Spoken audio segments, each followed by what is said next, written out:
Untuk sebuah smartphone yang harga bawah RM350, aku yakin korang semua mesti tertanya-tanya kan, macam mana kualiti gambar dan video dia kalau kita ambil pada waktu malam. By the way, ini phone Redmi A5, model bajet terbaru daripada Redmi. Jadi dekat video ni aku nak tunjuk dekat korang beberapa sampel yang aku akan ambil untuk video dan gambar pada waktu malam menggunakan Redmi A5. Ini video yang ada pada Redmi A5. Korang boleh tengok sendiri macam mana dia punya kualiti pada waktu malam. Yang ni setting dia 1080 30 fps. Dan korang boleh tengok lah macam mana dia punya kualiti kamera pada waktu malam. Bagi aku untuk cahaya yang terang, phone ni masih boleh handle lagi lah. Tapi untuk stabilizer dia memang tak ada. Tapi kalau untuk keadaan yang gelap macam yang korang tengok tadi lah, memang agak kurang bagus.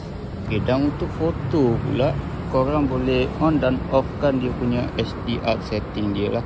Kalau untuk tanpa HDR setting, okay, dia punya gambar lebih kurang macam ni.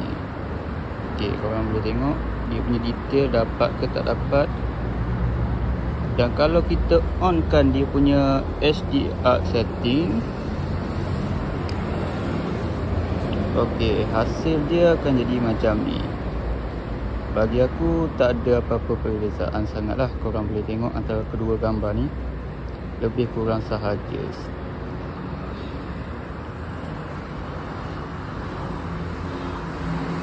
Dan kalau kita ambil pada keadaan yang kurang cahaya pula, macam yang korang tengok, dia punya gambar bagi aku agak kurang nice.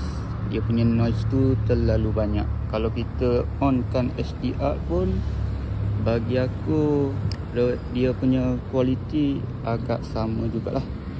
Lebih kurang juga, berbeza dengan yang kita ambil pada keadaan yang cukup cahaya, pada tempat yang terang.